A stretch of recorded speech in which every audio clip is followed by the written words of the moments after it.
bansin ito dalawang na apat lima galit. Anyway, good morning mga kasataran. Good morning. Salamat sa special number, and that is one of the blessing kung member ka sa church, kung nagakadto ka sa church, because someone will be praying for you. Kanindot mga kaigsoon, may mga panahon nga wala ka na sang strength, may mga panahon nga wala ka na sang sa usay paglaom, kung gisa mawawadan ka sang pag-asa, kung gisa no, hindi mo na lang mapunggan ang mga luha nga mahulog sa imong mga mata, may mga suliran sa kinabuhi, do parehas ang kasing-kasing ta sa bato nga bantili, sa daplin sa baybayon, nga hapakon sa balod sa sayong kabuntagon. Pero salamat kung ara ka sa simbahan because someone is praying for you. No? Amo na unta ang aton kinaya diri simbahan, kung may marites man diri sa aton, dapat dito sa Ginoo.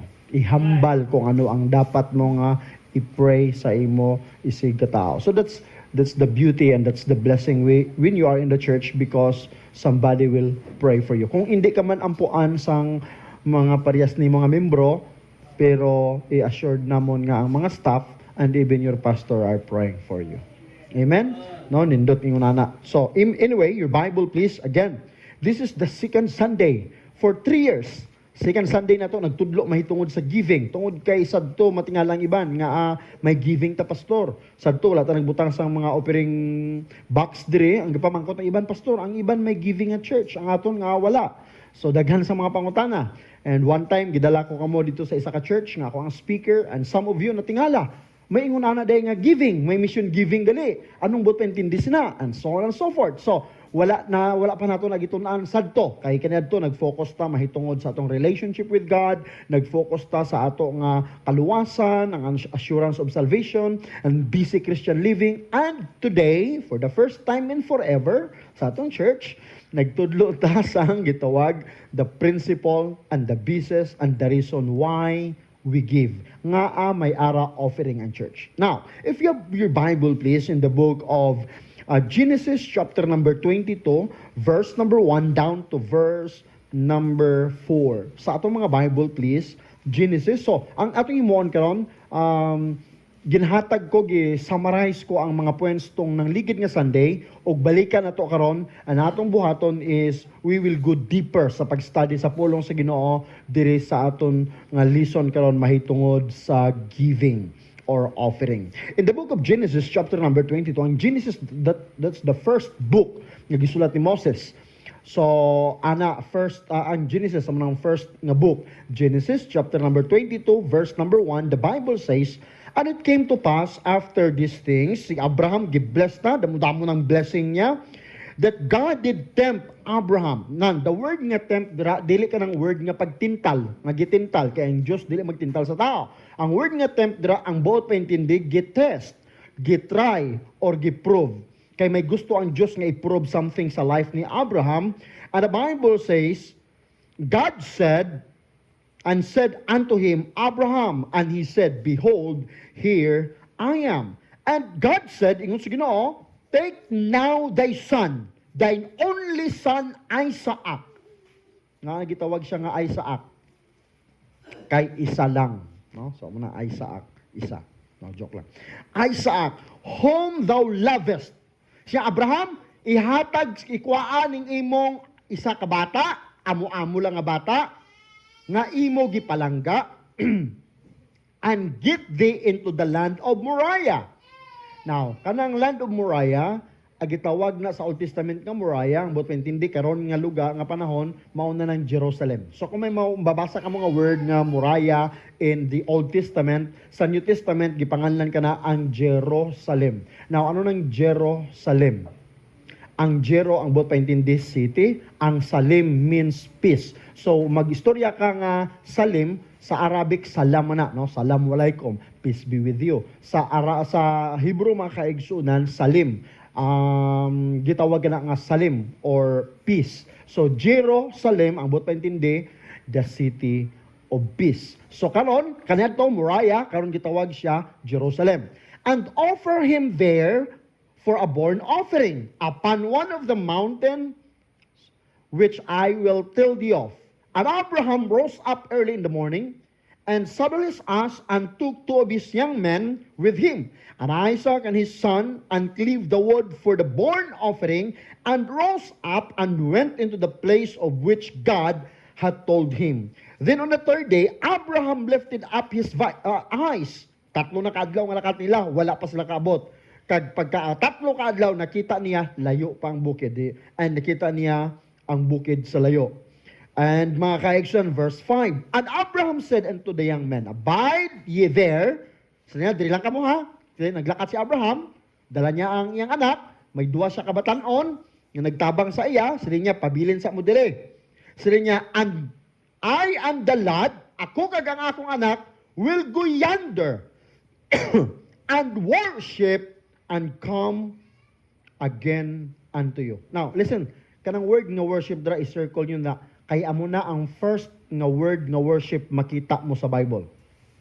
Gikan sa Genesis chapter number 20, pakadto sa 22, kana pa nga first nga word makita nimo ang word nga worship in relationship with offering. Tanong nato ha, sa giving. And Abraham took the wood and the burnt offering and laid it upon Isaac his son. And he took the fire on his hand and the knife. Gikuha niya na ang fire, ang knife, ang wood, and naglakat sila nga duwa.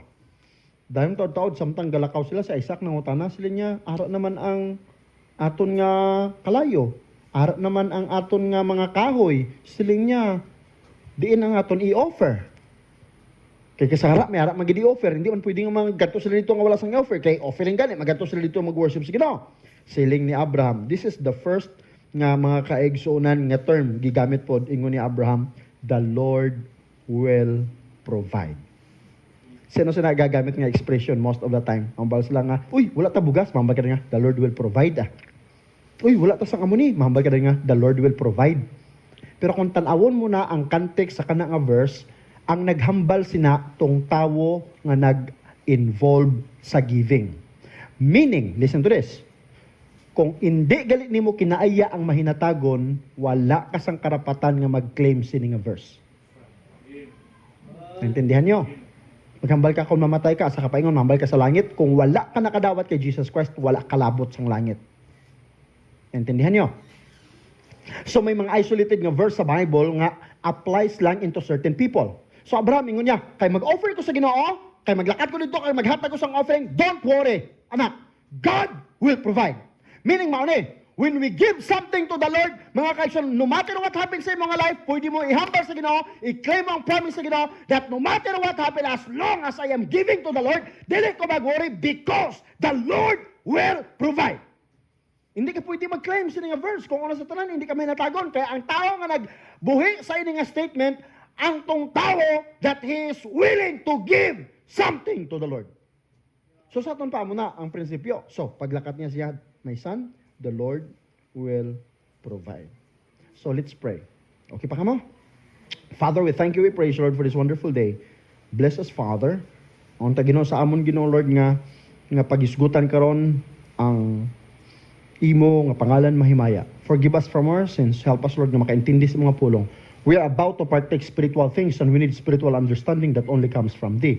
So, oh God, I pray you bless every one of us. In Jesus' mighty name we pray. Amen. Well, tanaw na to ang background ni Abraham. Si Abraham gitawag sa Ginoo, chapter number 12, gitawag siya sa Ginoo, ingon sa Ginoo sa iya, Abraham, ang imo nga panimalay, dala dito sa lugar nga idalon ko sa imo. And I will bless you there. I bless ko ikaw. O grabe nga blessing. So si Abraham nag-follow sa Ginoo. So pipila lang ka verse ang naglipas sa story sa life ni Abraham. Si Abraham gibless sa Ginoo, daghan nga mga hayop, silver, gold, ang duta nga vast kaayo, ingon sa Ginoo sa iya, tanan nga matumban sa imo nga tiil, imo na Abraham. Grabe ang blessing ni Abraham at this point of time. But one time si Abraham sa dira sa iya nga tent, ang Diyos nagtawag sa iya kanang gabi. And he said, Abraham. Ingon niya. And Abraham said, behold, here I am. And God said sa iya, Abraham, buwas. Kuhaan ng imo, dalaan ng imo, nga amo-amo lang gid nga bata. Kagkabalo ko, inang palangga mo nga bata. Kagdala dito sa lugar sang Moriah, which is, ano gani karon? Jerusalem. kag ihala didto sa akon. Kag i-offer nimo siya sa akon. You have to understand the principle of giving. When God will ask something from us, God will ask, my beloved brethren, katong unsay best sa ato og those things nga gihigugma nato. Because when God gave sa ato, ginhatag niya ang iyang bugto nga anak, His own Son, His only Son, and His beloved Son. Amo na ang ginhatag sa Ginoo sa imo.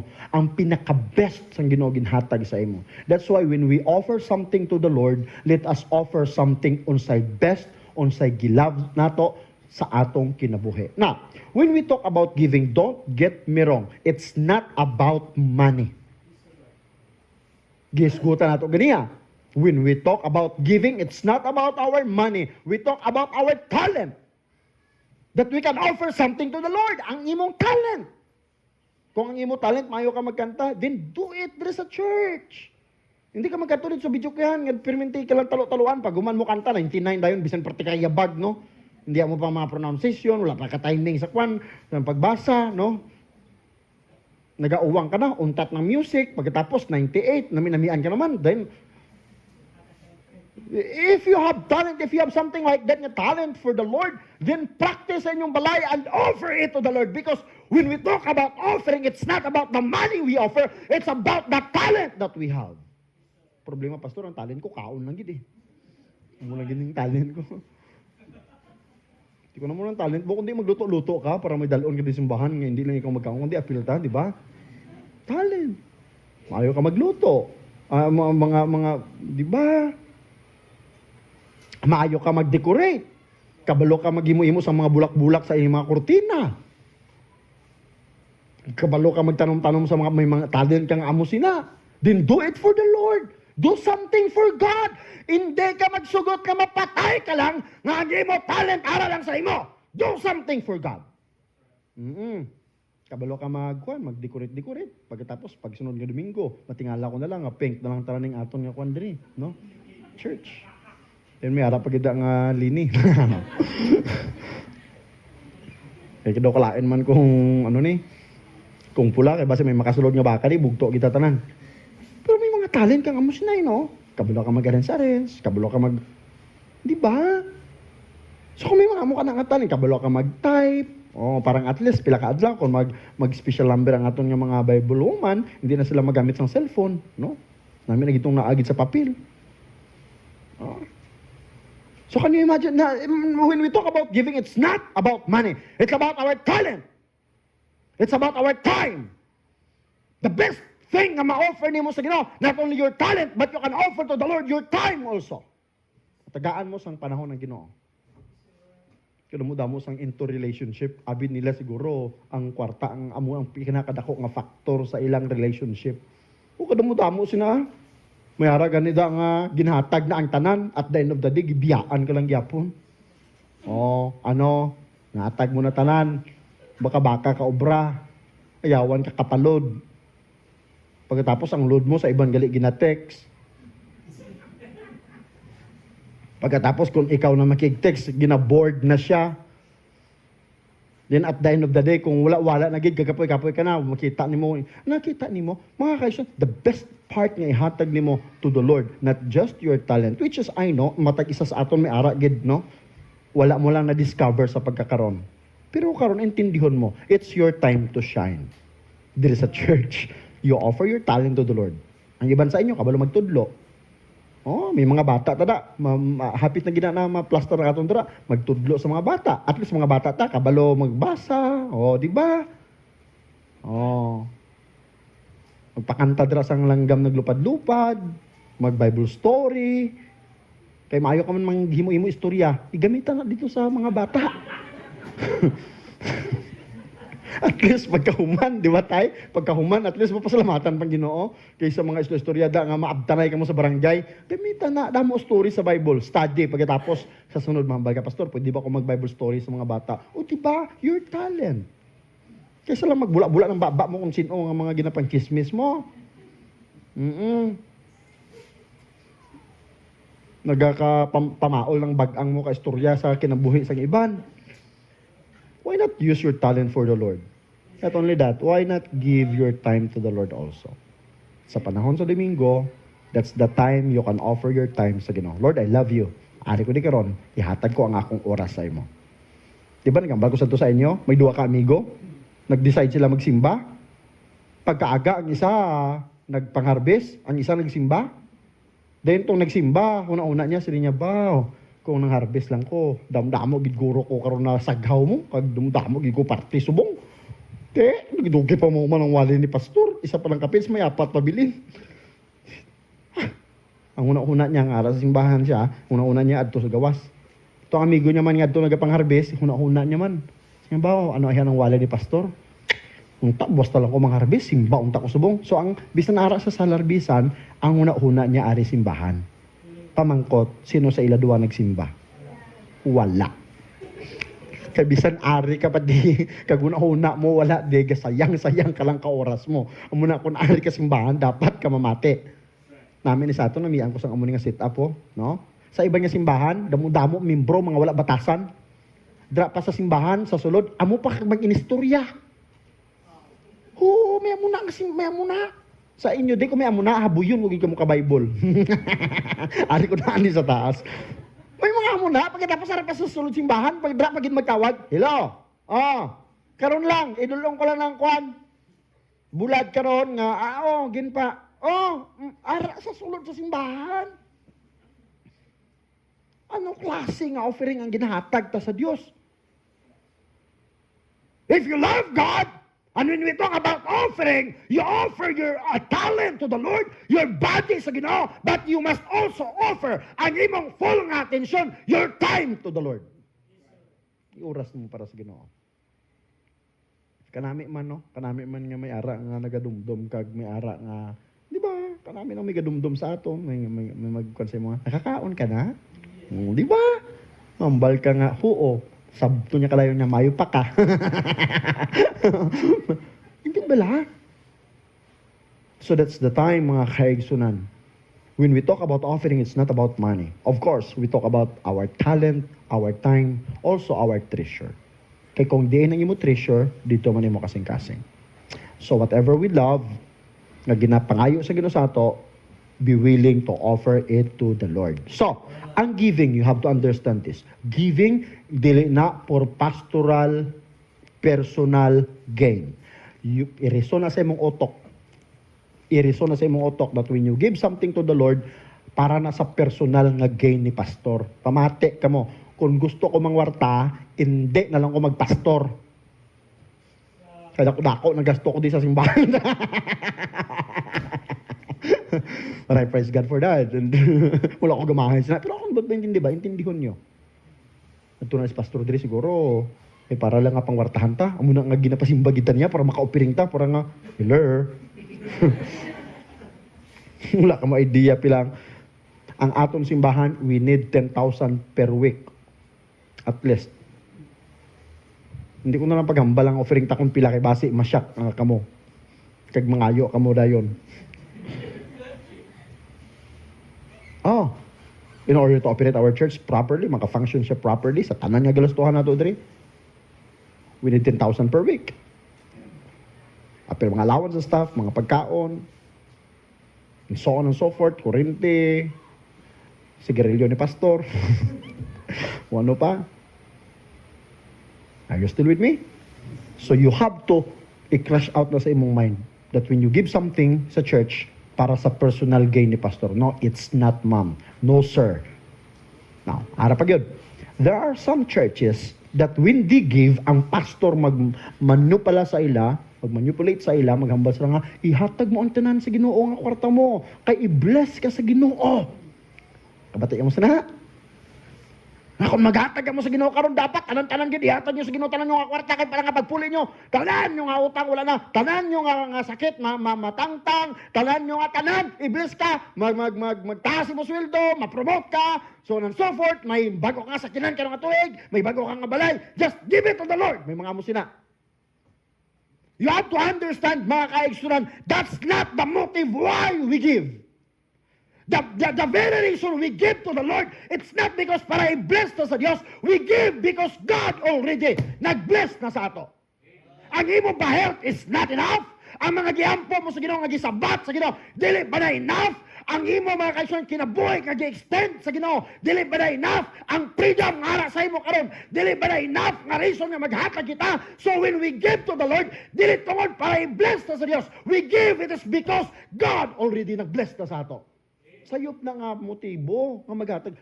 Listen to this. While it is true nga kung maghatag ka i-bless magi ka sa Ginoo, that is the principle sa Bible. But dili ka na mo motibo na to why we give. We give mga kaigsunan sa mga rason pero kini dili isa sa mga rason. Are you still with me? Amo nang gitawag nila hakog nga paghatag. Mahinatagon ka pero ang tinuod hakog ka lang. Kita mo na kung may birthday mo silingan. Pagkabuwas pa birthday, kabalo ka din nga may litson kay mga baboy ka iniwik na. Amo ka pa manghatag sang sudan, dayon dako pagid nga bandihado. Mga gulay-gulay kung ano-ano da, ihatag mo to pagkatapos ibalik na. Hindi na. Boss na lang na ibalik, boss na kay makapoy na kamo manghugas. Kay kabalo ka buwas may birthday. So gusto mo pagbalik sa imong platito, tuwing mga bandihado, mabutangan sa mga litson kag mga sobra-sobra dito, no? Amo na. So nang hatag kay hindi tungod kinahigugma ka, hindi tungod kibatasan mo. Maro ka lang. Kag hindi amo nang gitatudlo tadi sa simbahan nga maghatag ta para i-bless ta sa Dios. Don't get me wrong, although na principle that there's always a blessing in giving. But that's not ang ato nga motibo. Para sang gapanguyab la, sige ka hatag sang hatag, pabuot-buot kung ano-ano na lang ang himuon. Amo gani nindot gining long term nga courtship para nga kon ba magkilalahay gid kamo.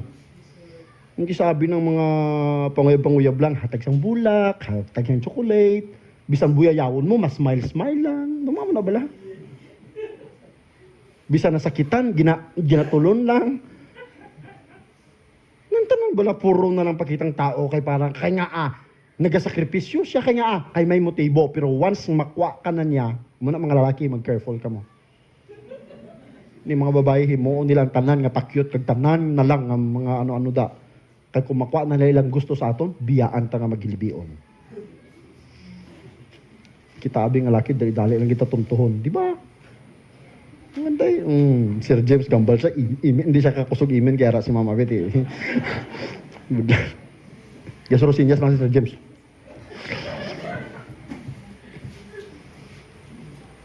Now, hindi ta maghatag tungod kay ang motibo ta para i-bless. The very reason we give because God already blessed us. Hindi man perfect imong family, but at least may family ka. Hindi man naman nakabuot mga bata mo, at least may bata ka. At least may liwat ka, imo gid. May banda gani nga problema kay kada kungkong sang bata man ko sa daw akon daw hindi daw akon daw hindi. Nang imo sure gid but imo gid na hindi lang sa itsura batasan sang bata mo apil gid to preyas gid sa imo. Hindi la. Hindi ba na blessing? Hapit ka na sungay sang Carbaw, buhi ka subong. Nauna mo lang kasungay ang Carbaw, amo na wala ka na disgrasya. Blessing na. So, iriso naton sa aton disimbahan. When we talk about giving, it's not mga kaigsunan. May arabi karon nga mga simbahan, mga prosperity preaching, puro lang gid nga blessing. Kung ara ka na sa Ginoo, wala na sang problema. Kung maghatag ka, tanan mo problema, sulbad, basta hatag lang. No. Although, again, don't get me wrong, there's always a blessing in giving, but that is not the motive why we give.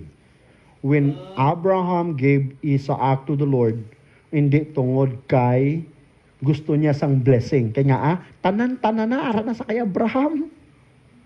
Pwede gani siya maglali sa Ginoo, Lord, ano gusto mo? Pila ka kilo nga bulawan gusto mo? Silver and gold, pila ka kilo? Pila ka gatos nga baka? Pila ka gatos nga karnero? Ano? Sino? Tinga sa tanan, mga kaigsunan, ang ginpangayo sa Ginoo, si Isaac, pagid! Ang iya hinigog, makagamuha mo lang, nga bata. May struggle gito. Pero kabalo ba ka, anong reason natin why we give? Because we love God. That's one of the reasons. The very reason why we give, because we love God. Diri gintakos sang Ginoo ang gugma ni Abraham. Sin-o gid bala ang imo nga higugmaon? Ang anak mo nga ginhatag ko o ako nga naghatag sa imo anak? Sige Abraham be. Gibless ta na ka sang tanan-tanan karon tistingan ko ikaw. Kag gusto ko mabalaan, kag gusto mo man para mabalaan sang iban nga mga tao. Ay ang Ginoo kabalo naman ang Ginoo nga love gives ni Abraham ang Ginoo. Pero ginhimo lang ni para nga mahimong testimony si Abraham nga may ara gali tawo nga nakahigugma sa Dios labaw sa tanan. O pamangkot ko sa inyo. May struggle ayhan sa life ni Abraham sa nga time? I think so. Bata niya, ikaw pagid magulgol. Pagkahuman mo mapatay, sunugon mo pa. Pero whatever the outcome sa iya gihatag, wala niya gihuna-huna. Because he believed na mas love ko ang Ginoo above all. Pamangkot. Kung ang gipangayo kay Abraham si Sarah, ang asawa niya.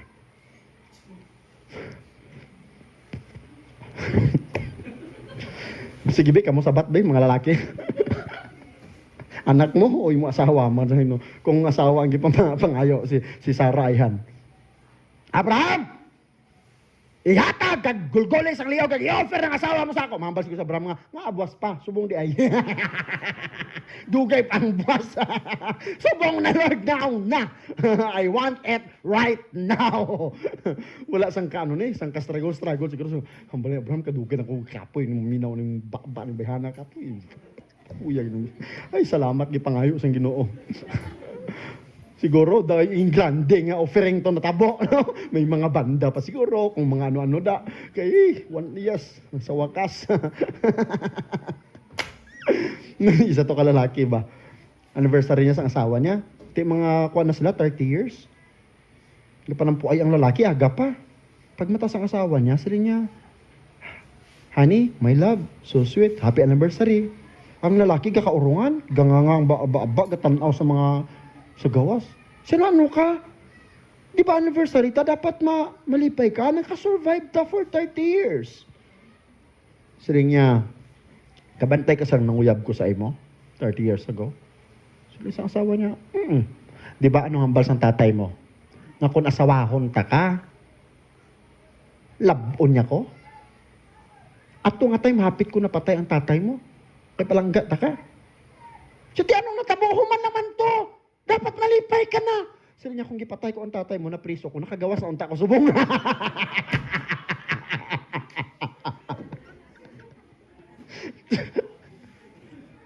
Amo na siguro, ang Ginoo, wala gipangayo si Sarah. Ang gipangayo sa iya, ang pinaka-best sa iya, kag ang pinaka-love niya. And then when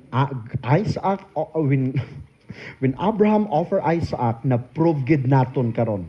Kag na-prove ni Abraham sa kasing-kasing niya. Kag na-prove sa tanan nga tawo nga nagabasa sa ining istorya nga may tawo gali nga pwede nga higugmaon niya ang Ginoo labaw sa tanan. That's the first nga command, to love God sa tibuok nimong kusog, sa tibuok nimong kalag, sa tibuok nimong kasing-kasing, sa tibuok nimong kusog.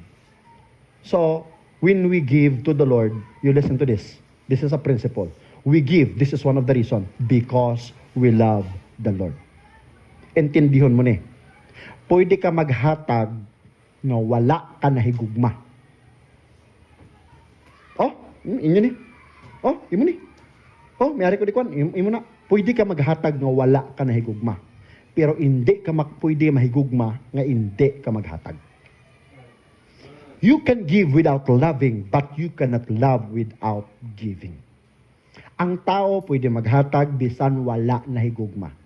So hindi tanan nga naghatag sa imo, isipon mo na higugma na, basin may iban nang ka-interest. Pati-pati ka man. Katigulang na sa imo, kadali ka lang yapon tuntuhon. Ay, naghatag siya sang chocolate sa akon, gi-offeran niya gid ko sang amuni, gin-offeran niya ko sang amuni, amuna. Ay, grabe gid nga, in love gid siya sa akon. Pwede ang tao makahatag nga wala na higugma. Pero ang tao nga nahigugma, hindi pwede nga hindi maghatag. Are you still with me? Okay pa ka mo? So the very reason why we give, this is the reason. Dili for personal gain of somebody sa Banisilan sad to. Nag-raise kami og 2 million para sa amo nga two-story nga building. para sa school, Sunday school o sa eskwelahan, gi-explain ko sa church. Kung ano man ang aton nga project dire sa church, hindi nyo hunahuna ang ako na. Kaya kung isa ko maguna-una ka mong ako na, posible di ko maghatag. So, ginbalik-balik ko gid sa ila. Ay kung maghalin ko di sa Banisilan, hindi ko na dalon, taglok doon ang building na. Silang ko, kung maghatag ka mo, do not think na para na sa akon, personal gain. You have to think sa sunod nga generation, they are the one nga mag-enjoy sa aton sacrifice karon. You have to understand this. Ang sacrifice na ginahimo na to para sa aton church karon, basin hindi kita nga generation na mag-enjoy. Basta itong mga bata nga ara sa gawas nga nagasacrifice karon kay init dito, no? Sila pila ka adlaw ang eskwela dire, magsimba dire upod sa ila panimalay. You do not know, maybe one of those kids sa gawas among magpastor dire pila ka adlaw. You do not know that. Kaya ako kanadto sa among simbahan, sige na ako dalagan-dalagan. Pinapapulit na lang gani ko gisa. Amo na sa amon simbahan sa Banisilan sadto, no, nga hindi naton pabayaan naton ang mga bata nato sa church nga magdala bahala kung isa gapasaway sila, sige lang dala sa simbahan. You do not know, maybe one of these days sila magpastor dire. Are you still with me? So when we give something to the church, do not think nga para sa pastor. You think, mga kaigsunan, that is the manifestation of our love to the Lord. So when we come to church, amo ni, di ba, kung may ara ka nga kadto sa imo nga sadto, kung may ara ka ihatag, maglakad ka din, magpapisok-pisok ka pa sa mata mo, no? Nga daw masakiton ka, paluy-luoy ka dayon, kay maghihatag ka, kay nga gusto mo ipabatsyag, nag-ihatag ko ni tungod kay palangga tagid ka. So when we come to church and when we offer something to the Lord, ibutang sa imo na huna. Lord, palangga ta ka. This is the manifestation and the evidence because I love you. Lord, maglakad ka sa offering diri, maglakad ka diri sa atubangan, that is the manifestation of your paghigugma sa Ginoo. Lord, I love you and this is the evidence of my love sa imo. Support to your ministry, support to the work of the ministry. So, naintindihan nyo nga may offering kita? This is the opportunity. Listen to this, ha? Butang kita sang offering tungod kay this is the opportunity to express our love to the Lord. Hindi lang taman sa kanta. Oh, how I love Jesus. Oh, how I love Jesus. Hindi lang sa kanta. Bisan pa sa aton nga binuhatan. And sa offering, this is the evidence and the manifestation and the privilege that we can express our love to the Lord. So every time yara ta nga offering, nag-pray kita, Lord, i-bless among offering. And we come sa diri sa altar, we bring our tithes, our offering para sa atong building. Kada hulog mo dira ibutang mo gid sa imo na Lord, para ni sa imo tungod kay palangga ta ka. Intindihan niyo? So giving will not be a problem to everyone and to every members kung naintindihan mo lang nga ang giving mo is a part sa imong expression sa love sa Ginoo. Okay ba ka mo? Ikadua, kay 20 ni kabilog. Ikadua, giving mga kaigsunan, offering, it is an expression sa atong love sa Ginoo, but also it is an expression mga kaigsunan, listen to this, of our part of our worship. Kita nyo kagina, katong word ng worship, first pa to gimension sa Bible. When Abraham offers something to the Lord, gin-consider niya that this is the part of my worship. So meaning, ang atong offering is always part sa atong worship. Now, balik ko. Offering is about money? No. It's about talent and your time. So, bisang wala ka may ginhatag sa offering naton, pero ginhatag mo yung talent, nag-special number ka, or nag-arrange ka sa mga bangko, or pag gumansimba, ikaw nag-arrange kuha sa mga bangko, that is offering service sa Ginoo. So that is part sa itong worship. That's why ga-encourage kita sa mga members, in every week, you find something na ara ka mahimo para sa simbahan. Kaya nga, ang simbahan, this is your second home. Ikaduwa mo nga panimalay. So kung anong ari diri sa simbahan, you have to understand you are part sa aning family. Amen? Kita nyo naman itong mga bulak, mga laya-laya. Pagkatapos may ara ka itong ginapanghagbas lang ang mga black cardinal. No? Mga ginapanghagbas mo lang kaginapabayan. Pwede mo na ati man ang nagdalon sa simbahan. Amen? What is that? Offering sa imong talent. So, you have to understand, number one, it is an expression. Ang giving, why we give? Because it is an expression of our love sa Ginoo. Lord, palangga ta ka, and I want to support your work, your ministry. Ikadua, Lord, maghatag ko because I want to worship you. And ang akong offering is a part of my worship. Intindihan naton? Sa amo ng mga motibo naton, hindi nga mahatag ko para baklang ko sang sakyanan, para baklang ko sang motor, para baklang ko sang amuni. No. Naghatag ta, hindi para i-bless ta. While it is true nga i-bless man kita sa Ginoo, pero maghatag ta, it is because we are already blessed and because we love the Lord. Amen? So, that's all karon nga aga. And there are so many reasons karon para maintindihan naton. Para mag-abot ang panahon kung may araw na kita proper nga giving, ang aton i-organize na to atong giving, hindi na mahimong problema sa inyo. Kaya nga, naintindihan ninyo nga ang giving, number one, it is an expression of our love. Ikadua,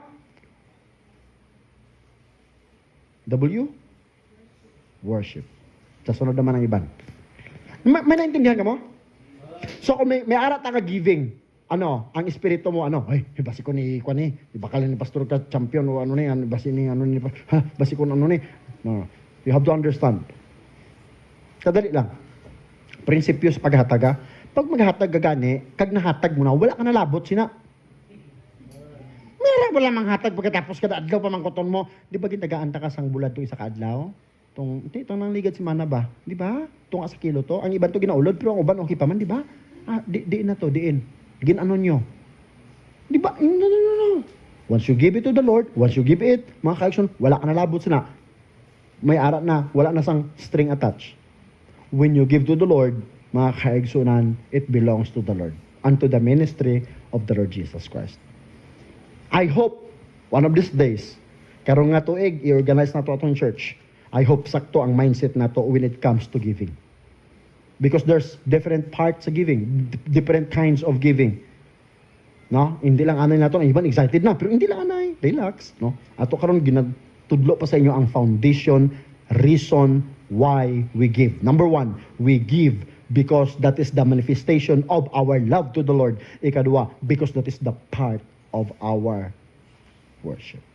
I hope may naintindihan ang tanan. Next Sunday, padayon na to nga topic and lessons and kay Pastor Gabo also. And I hope nga maintindihan naton at the end sa kini nga bulan, unta maintindihan naton why we have offering. Okay ba kamo? Let's pray. Hangat na sa pagtindog palihog and let's pray. Father, we thank you, we praise you, Lord, for this wonderful time and opportunity nga nakagather kami once again and naka-learn sa mga pulong. Lord, help us to understand the principle and the basis and the motive why we give. We give, oh God, dili para i-bless kami, kundi give-bless ta kami ni mudaan. That's why we give. Lord, we give because this is the part sa among worship. And also, it is an expression sa pagpasalamat namon sa imo. Just like Abraham, Lord, you bless him so much. And yet, Ginoo, na-prove niya, nga gipalangga niya, ikaw labaw sa tanan nga imo gipangayo, Ginoo. So help us, Lord. Maunta sa amon kasing-kasing, ikaw ang labaw. When you ask something from us, help us, Lord, to give it willingly and cheerfully. It is because we understand that we love you above all, nga imo gipangayo. Lord, bless the members of this church. Mahunta, maintindihan gid nila the principle of giving. You bless us. In Jesus' mighty name we pray. Amen.